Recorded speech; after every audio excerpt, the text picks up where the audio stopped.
When my husband stood up at my birthday dinner, looked me straight in the eyes, and said, "Get out," I laughed, because I thought he was joking.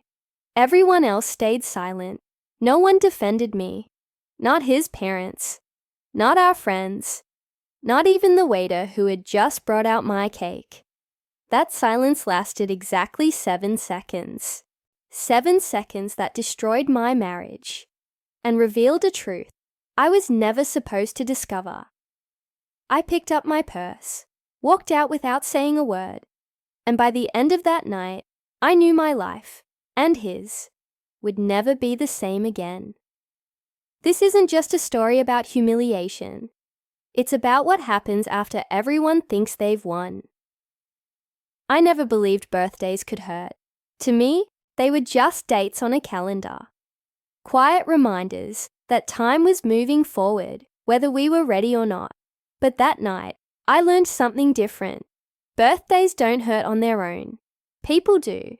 That morning, my husband Daniel woke me up with a kiss on the forehead and a smile that felt practiced. "Tonight is going to be special," he said. "I promise." I held on to those words all day. I wore the blue dress he once told me made me look unforgettable. I took my time getting ready, standing in front of the mirror longer than usual, convincing myself I was still the woman he had fallen in love with.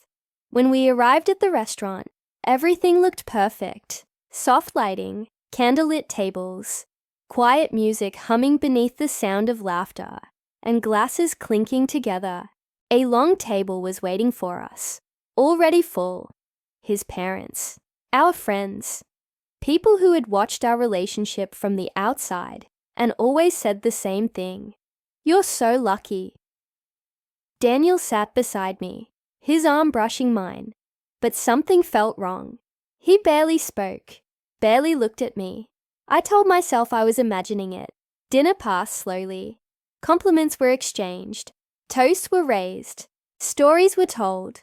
Stories about us, about how long we had been together, how strong our marriage was.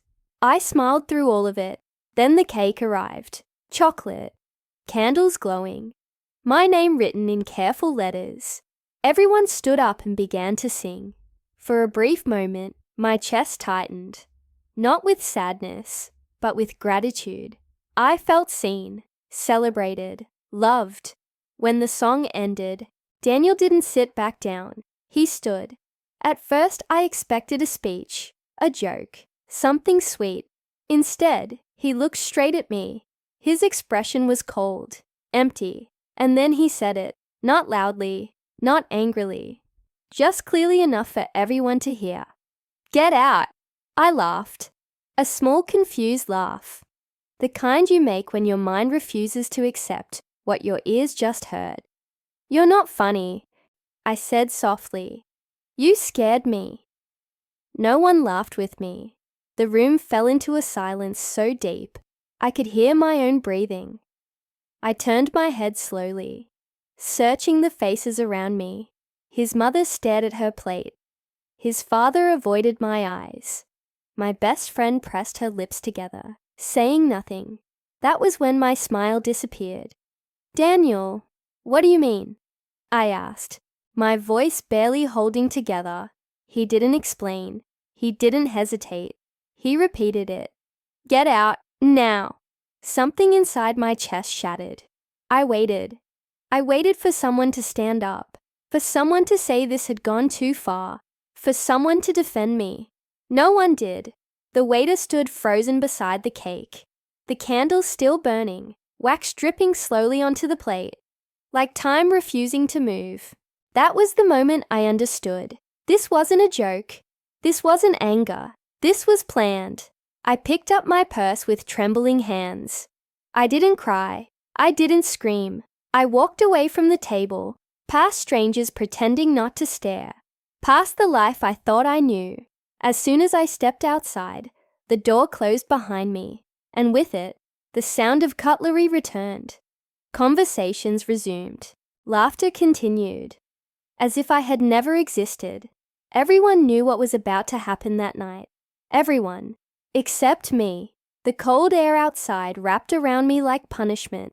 For a moment, I just stood there on the sidewalk, staring at the restaurant doors, as if they might open again, as if someone would run after me and say there had been a mistake. No one did. Laughter slipped through the glass behind me, faint but sharp, like a reminder that the night was continuing without me. I got into my car, locked the doors, and finally allowed my hands to shake. My chest felt tight. My breathing came in short, uneven bursts. I pressed my forehead against the steering wheel and closed my eyes, counting silently, trying not to break apart right there in the parking lot. I didn't cry, not yet. I started the engine and pulled away, driving with no destination in mind. Streetlights blurred past my windshield, one after another, like moments I couldn't hold on to. My phone buzzed. The sound made me flinch. For a reckless second, I hoped it was Daniel. An apology, an explanation, something to tell me I wasn't disposable. It wasn't him. Unknown number. The message was short. You were never supposed to find out like this. My heart slammed against my ribs. I read it again and again. Find out what? My fingers trembled as I typed. Who is this? The reply came almost instantly. Someone who tried to warn him not to do this tonight. A chill crawled down my spine. I pulled over on the side of the road, my hazard lights blinking, my pulse pounding so loudly it felt like noise in my ears. Do what? I typed. 3 dots appeared on the screen. Disappeared. Appeared again. Then the next message came through. This was supposed to be clean. Quiet. He didn't want a scene. Clean. Quiet. The words felt wrong. Like they belonged to a crime, not a marriage. My phone buzzed again before I could respond. Check the blue folder in his office. Before he gets home. My stomach dropped. The blue folder. I remembered it instantly. Tucked behind old tax papers. Always placed just slightly out of reach. I had seen it dozens of times and never opened it. Because I trusted him. I drove home faster than I should have. My mind racing. Questions stacking on top of each other until I could barely think. When I arrived, the house was dark. Daniel's car wasn't in the driveway. The silence inside felt heavy, unnatural, like the house was holding its breath. I went straight to his office. My hands shook as I opened drawers, my heart pounding louder with each second. When I found the folder, it felt heavier than paper should. Inside were documents I didn't recognize at first. Contracts, legal language, official stamps. Then I saw my name, my full name, over and over again. Signed, dated.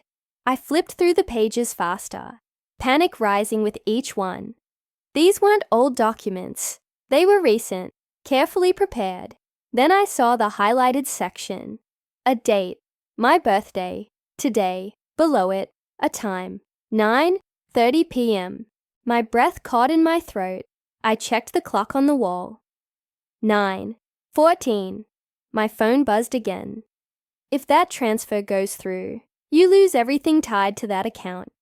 I felt dizzy. What transfer? I whispered to the empty room. Another message appeared. The one he needed you out of the room for. Suddenly the dinner made sense. The timing, the witnesses, the silence. He hadn't humiliated me because he was angry. He had done it because he needed me gone. I looked back down at the documents, my name staring up at me like an accusation. Someone had used my birthday, my marriage, my trust. I clenched my phone in my hand as another message appeared. You have 16 minutes to stop this. I had 16 minutes to save myself, and no idea who was trying to help me, or why. 16 minutes. That was all I had. I stared at the number on my phone as if it might change, as if time could be convinced to slow down just because my life was unraveling. My hands moved before my thoughts caught up. I flipped through the documents again, forcing myself to breathe. To read instead of panic. Every page was written in language designed to confuse. Paragraphs layered with clauses, footnotes, references to accounts I had never heard of. But one thing was clear. My signature was everywhere. Or at least, something that looked like it. I knew my own handwriting. The way my name curved slightly upward at the end. The small pause between my first and last name. These signatures were close. Too close. My phone buzzed again. He practiced it for weeks. My throat tightened. Who are you? I typed again, my fingers stiff. How do you know this? This time the response took longer. The 3 dots stayed on the screen for several seconds. Long enough for my mind to fill the silence with worst-case scenarios. Then the message arrived. I work where the transfer is being processed. My pulse spiked. Then stop it. I wrote, cancel it. The reply came quickly. I can't. Not without proof from you. Proof. I looked down at the folder, my heart hammering. I didn't sign any of this. I typed. Those signatures aren't mine. A pause. Then. I know. I swallowed hard. He told us you'd deny it. The words stung more than I expected. Deny it. As if I were the liar. As if this had all been carefully rehearsed. Why are you helping me? I asked. The typing dots appeared again. Disappeared. Appeared once more. Because I watched him plan this around your birthday. My chest tightened. He said it was the only night you'd never interrupt. I closed my eyes. The humiliation at the restaurant suddenly felt deliberate. Strategic. He hadn't just wanted me gone. He wanted me emotionally shattered. Distracted. Confused. Powerless. My phone vibrated again. You need to send me proof that you were forced out of the dinner. Forced out. There's no video. I typed. No recording. The reply came instantly. There are witnesses. I laughed softly. A bitter, broken sound. They won't help me. I wrote. They didn't even look at me. Another pause. Then, one of them already has. My breath caught. Who? The answer didn't come right away. Seconds passed. 10, 15. I checked the time. 9, 19. 11 minutes left. Finally, my phone buzzed. Your friend Laura. My stomach twisted. Laura. The same woman who had sat there in silence.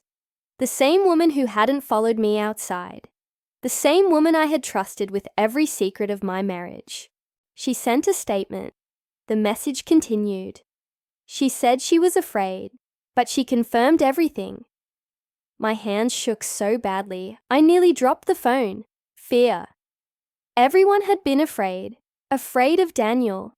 Afraid of what he promised them. Or what he threatened to take away. What do I do now? I typed. The reply was immediate. You need to say, in writing, that you were publicly expelled from the dinner against your will. I hesitated only a second. Then I typed the truth. Every word felt heavy. Final. My husband ordered me to leave my birthday dinner in front of witnesses.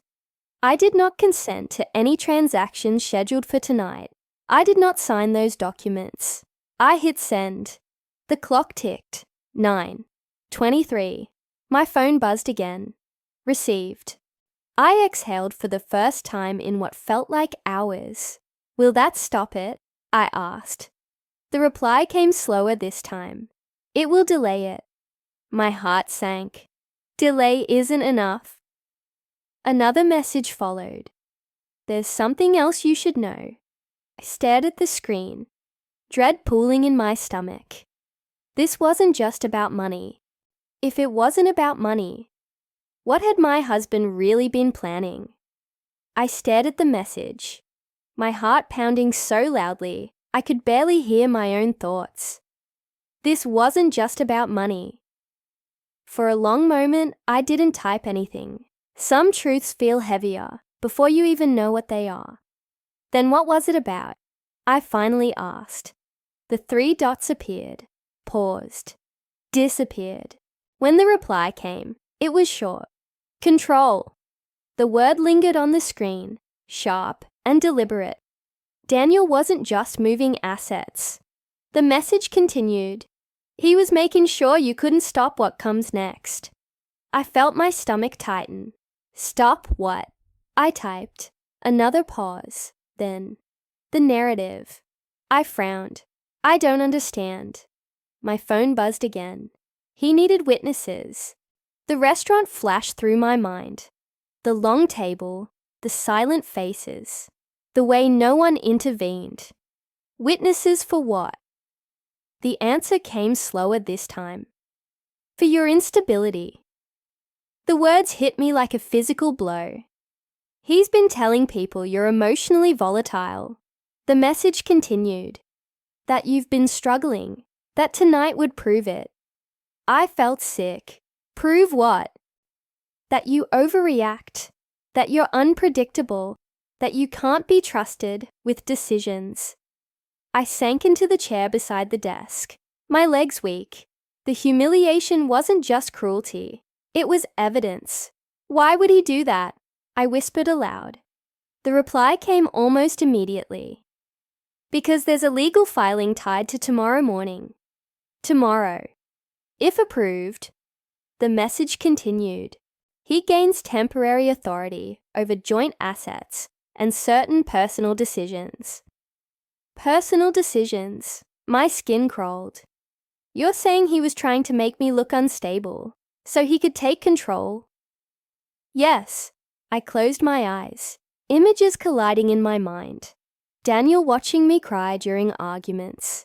His calm voice telling others I was just emotional. The subtle way he had started making decisions for me.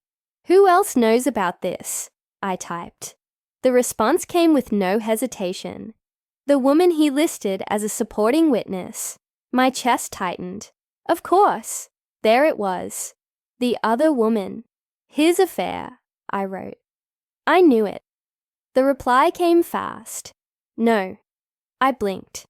She's not his lover. Then who is she? Several seconds passed before the next message appeared. She's his sister. My breath caught. The one you've never met. The name followed. A name Daniel had mentioned only once, years ago. Always with tension in his voice. She helped draft the statement. The message continued. She specializes in family and asset disputes. A lawyer. My hands clenched into fists. So this was a family plan, I typed. They humiliated me to make me look unstable. Yes. The silence in the house pressed in on me. And they expected you to leave quietly. The message added.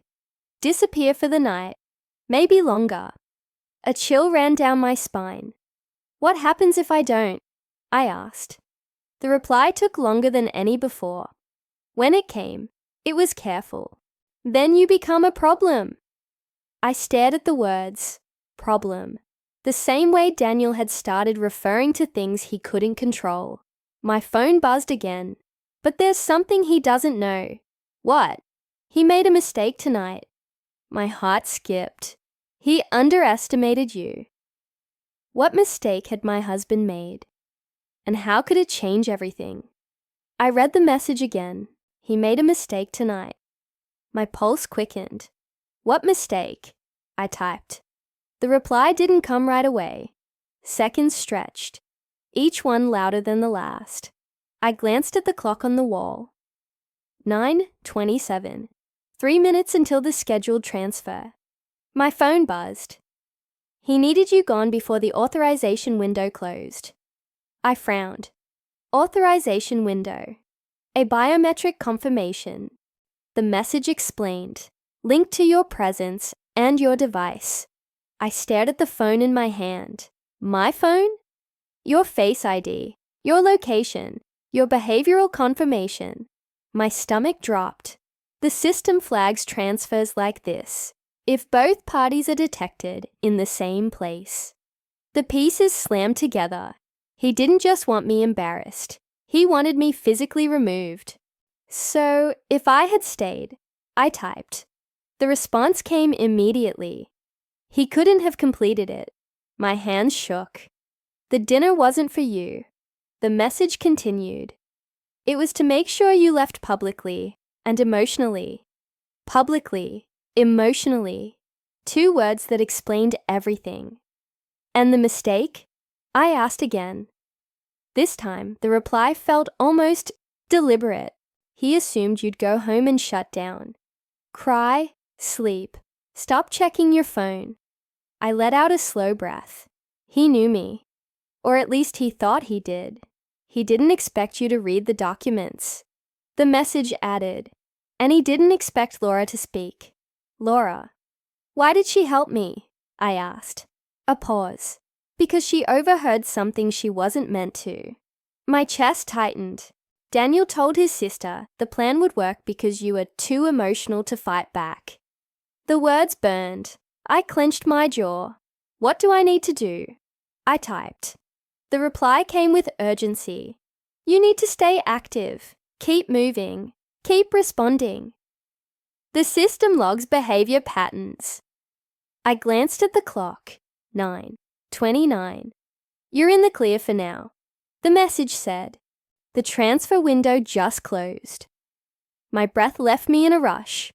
So it's over. The answer came slower. No. He'll try again. A chill ran down my spine. But now we have proof of intent. The message continued. And proof of manipulation. I leaned back in the chair, exhaustion crashing over me. Why are you risking this for me? I asked quietly. The typing dots appeared. Paused. Then the reply came. Different this time. Because I've seen what happens when people don't stop him. My heart tightened. And because tomorrow morning, the message added, he expects you to be silent. I looked around the empty house, silent, invisible, exactly where he wanted me.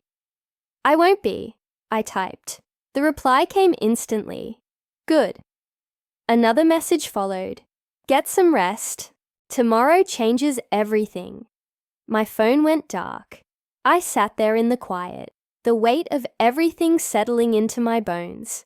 Daniel thought the night was over. He thought the worst had already happened. But for the first time since the restaurant, I felt something else rising beneath the fear. Clarity. Daniel thought he had removed me from the game, but tomorrow, I was about to walk back in. I didn't sleep. I lay in bed staring at the ceiling, listening to the slow ticking of the clock on the nightstand, replaying every moment from the dinner over and over again. The way Daniel stood, the tone of his voice, the silence. That silence finally began to make sense. Just after dawn, my phone buzzed. Unknown number. Again. He's telling people you left because you were unstable. My chest tightened. Already? I typed. He started before dessert. I sat up in bed. He told them you'd been struggling emotionally and that he was trying to protect you. Protect. The word tasted bitter. That's why no one followed you. The message continued. He framed it as an intervention. An intervention. The table. The witnesses. The silence. It had never been about shame.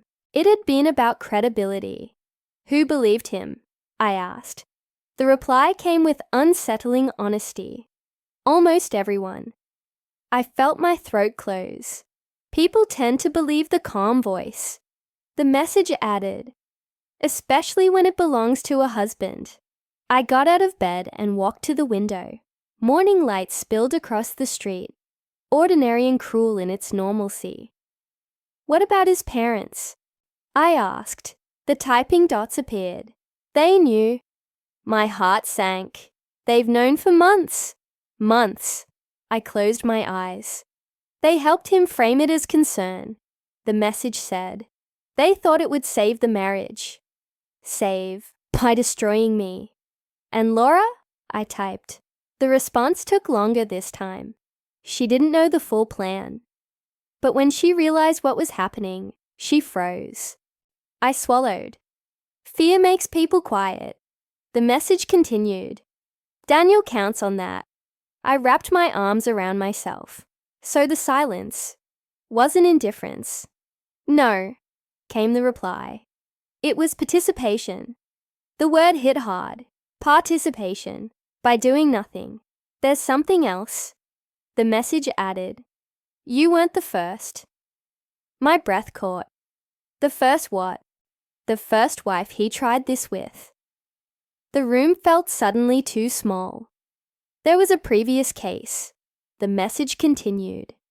It didn't go as far. She signed before realizing what was happening. Signed. I felt sick. He learned from it. The message said. This time, he planned better. Better. More public. More controlled. Why didn't anyone stop him? I asked. The answer came simply. Because he never loses. I stared at the screen. Until now. My phone buzzed again. Today, he expects you to stay home. To rest. To be quiet. I straightened my shoulders. I won't, I typed. Good, came the reply. Because the silence that protected him is about to break. If everyone had chosen silence before, what would happen when I finally spoke? By mid-morning, Daniel still hadn't come home. That told me everything. He wasn't worried. He wasn't apologizing. He was waiting. Waiting for me to do exactly what he expected. Stay quiet. I showered, dressed carefully, and tied my hair back the way I used to, before important meetings. Not because I felt strong, but because I needed to look like someone who was. My phone buzzed again. He's filed the preliminary request. My chest tightened. Already? Yes, but it's incomplete. I let out a slow breath. He assumed you wouldn't respond. Of course he did. What's my first move? I asked. The reply came without hesitation. Visibility. I frowned. Explain. You need to be seen. Calm, coherent, and present. I looked at my reflection in the mirror. Go somewhere public. The message continued. Somewhere that contradicts his narrative. The answer was obvious. Work, I typed. Exactly. Daniel had always insisted I work from home whenever things felt overwhelming. I grabbed my bag and keys and walked out of the house before doubt could catch me. At the office, conversations slowed as I walked in. Heads turned. People watched quietly, as if I was something fragile that might break. I smiled. Good morning, I said, steady and clear. I sat at my desk, opened my laptop, and started answering emails. My phone buzzed again. He just heard you're there. I pictured Daniel's face. The first crack forming in his certainty. He's calling people now. The message continued, trying to control the story. Let him. An hour later, my manager stopped by. Are you okay? She asked gently. I nodded. Yes, I had a difficult evening, but I'm fine. No tears, no anger, no drama, just calm. My phone vibrated. Good. The message read, every minute you stay composed weakens his case. At noon, I posted a photo.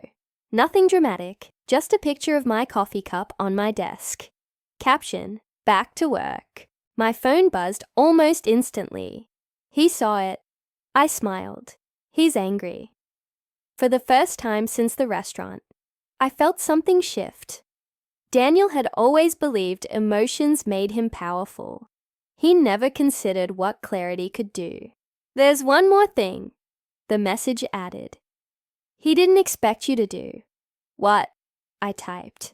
Ask questions. The words settled in.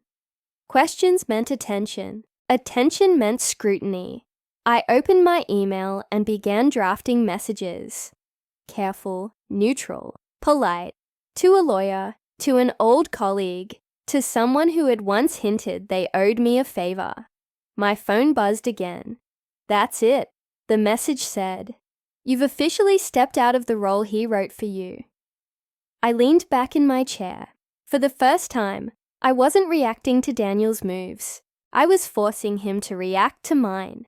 Daniel had controlled the narrative for years, but he had never prepared for me to rewrite it. By late afternoon, the calm had become deliberate. Every step I took that day was intentional, measured, visible, impossible to twist into hysteria. I stayed at work longer than usual, joined a meeting I didn't need to attend, laughed at the right moments, not because I felt safe, because I needed to be undeniable. My phone buzzed again. He's unraveling. I didn't respond immediately. I watched the city outside my office window, people moving through their routines, unaware that my life was balancing on a legal edge. "How can you tell?" I typed. The reply came with a hint of satisfaction. "He's asking questions he shouldn't." I frowned. "Like what?" "Whether your consent can be retroactively assumed." My heart skipped. "It can't." The message continued. "And asking that creates a record." A mistake.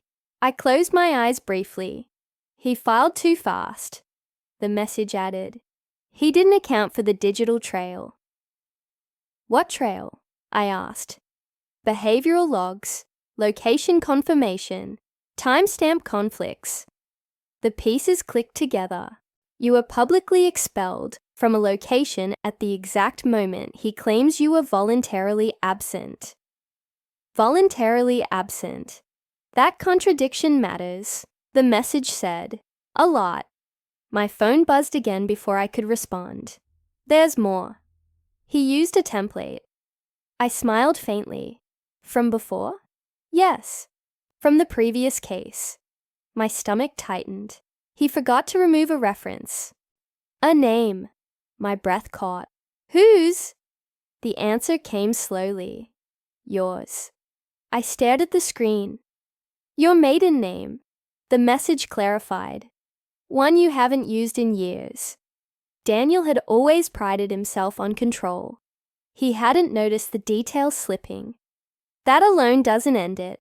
The message continued. "But combined with everything else, it shows pattern." Pattern. The word echoed. "Judges look for patterns." The message added.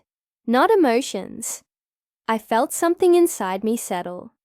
"What happens now?" I asked. The reply came carefully. "Now we wait for him to overcorrect." People like Daniel always do.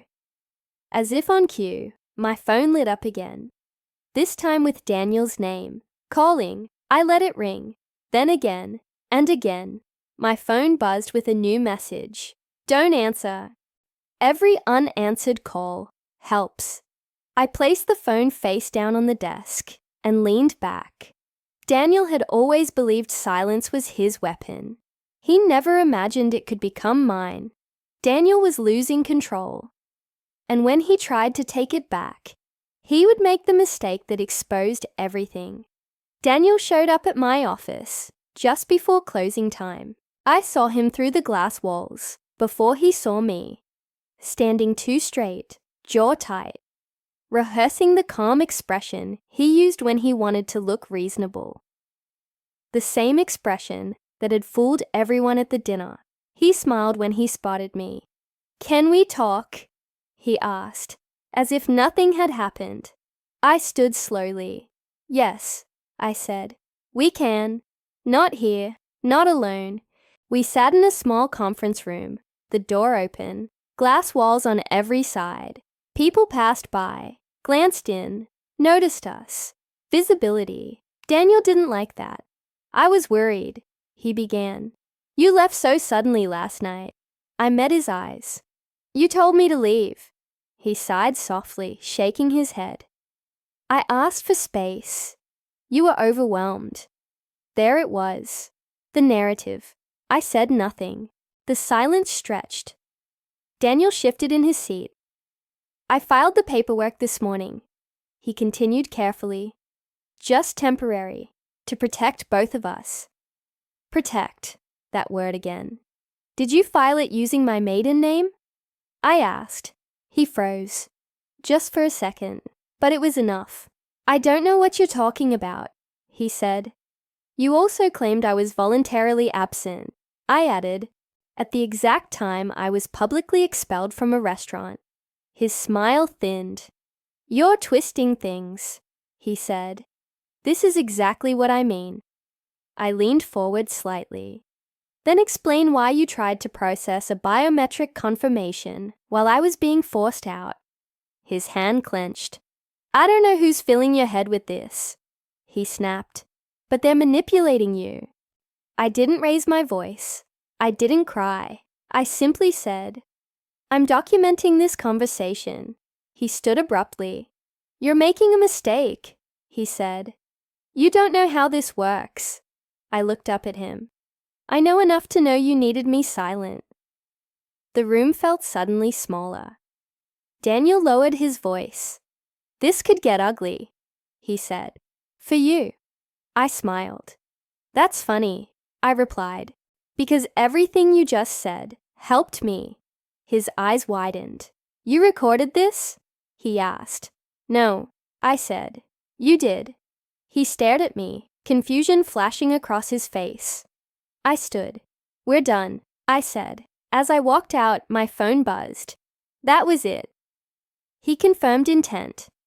He also contradicted his own filing. I didn't look back.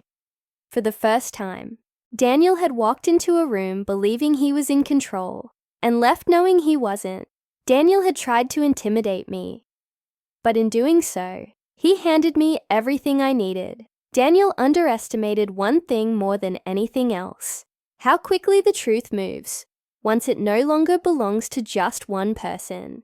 The next morning, the meeting was already scheduled. Same restaurant, same table, same people. It hadn't been my idea. He requested it. The message explained. He thinks he can reset the narrative. I almost laughed. When I arrived, the atmosphere was nothing like my birthday dinner. No candles, no music, no celebration, just tension. Daniel sat at the head of the table, composed, controlled. The man everyone recognized. His parents sat beside him. Laura sat further down, pale and quiet. Conversations stopped when I walked in. I didn't rush. I didn't hesitate. I took my seat. Daniel cleared his throat. "I wanted us all together," he said, "to clear up misunderstandings." I met his gaze. "Good," I said. "So did I." He blinked. "I've been accused of things," he continued calmly, "and I think emotions have been running high." I placed my phone on the table, face up. "I've submitted a statement," I said. "So has Laura." Laura flinched. Daniel turned to her sharply. "You did what?" She swallowed. I told the truth. The silence that followed was different from the one at my birthday. This one had weight. Daniel smiled tightly. "This is exactly what I was worried about," he said, turning to his parents. "She's being influenced." I leaned forward. Then, "Let's talk facts." I slid printed copies across the table. Timestamp logs, location data, the filing with my maiden name. Daniel's mother picked up a page. Her hands trembled. "What is this?" she asked. "Proof," I replied, "that I was removed from a public place, so my consent could be assumed." Daniel stood. "This is ridiculous," he said. "You're embarrassing yourself." I stood too. "No," I said. "You already did that." Laura spoke again. "He told us she'd cry," she said quietly, "that she'd disappear." Daniel turned red. "Enough," his father said. The room felt like it was holding its breath. Daniel looked around, realizing for the first time that no one was defending him. The silence had changed sides. The truth was finally out. But Daniel wasn't finished yet. After the meeting, Daniel disappeared. Not physically, but socially. His calls stopped. His messages went unanswered. Doors that once opened easily for him began to close. The silence returned, but this time it wasn't protecting him. It was isolating him. I felt it first in small ways. Emails copied to me that never had been before. Questions directed at both of us instead of just him. Meetings postponed until things were clarified. Daniel's world had been built on certainty, and certainty was cracking. My phone buzzed late that night. The filing has been flagged. I exhaled slowly. What does that mean? I typed. It means nothing moves forward without review. Review. Time. 2 things Daniel hated. His sister has withdrawn as supporting witness. The message continued. She doesn't want her name attached anymore. I closed my eyes. Even family had limits. The next few days passed quietly. Too quietly. Daniel didn't come home. He stayed elsewhere, avoiding confrontation, avoiding questions. But avoidance has a cost. I received the notice on a Thursday morning, a formal request for clarification. His calm version of events no longer matched the evidence. Daniel called me that afternoon. I answered. You didn't have to do this, he said, his voice low. I didn't. I replied. You did. Silence stretched between us. You're destroying everything, he said finally. I smiled, though he couldn't see it. No, I said. I'm surviving it. He hung up. That evening, I sat alone in the living room, surrounded by the life we had built together, and realized something. I wasn't afraid anymore. The thing he had used against me, silence, had lost its power. Daniel thought silence would make this disappear, but the final truth was still waiting to be spoken. The hearing was scheduled for a Monday morning. No grand courtroom, no audience, just a quiet room, neutral walls, and the weight of truth finally settled where it belonged. Daniel sat across from me, smaller somehow, not weaker, just exposed. The calm certainty he once wore so effortlessly now looked like a costume that no longer fit. When it was my turn to speak, I stood. My hands were steady. I didn't talk about feelings. I didn't talk about pain. I talked about facts, dates, times, messages, witnesses. I talked about a birthday dinner turned into a strategy, about silence used as consent, about trust treated like a weakness. Daniel didn't interrupt. For the first time, he couldn't. When it was over, the decision didn't come immediately, but the tone had changed. So had the balance. Weeks later, the ruling arrived. The filings were dismissed. The assets frozen pending full review. His attempt to control the narrative officially documented. Daniel didn't win. But more importantly, neither did his version of me. On my birthday the following year, I did something different. I went back to the restaurant. Same room, different table. I went alone. The waiter recognized me. Happy birthday, he said gently. I smiled. When the cake arrived, I didn't wait for anyone to speak. I stood, and this time, the room went quiet for a different reason. I wasn't being asked to leave. I was being heard. I took a breath and thought of everything that night had tried to take from me. My voice, my dignity, my future. Then I sat down, lit the candle myself, and made a wish I didn't need to say out loud, because I had already received my real birthday gift, freedom. Sometimes the silence that breaks you is the same silence that sets you free.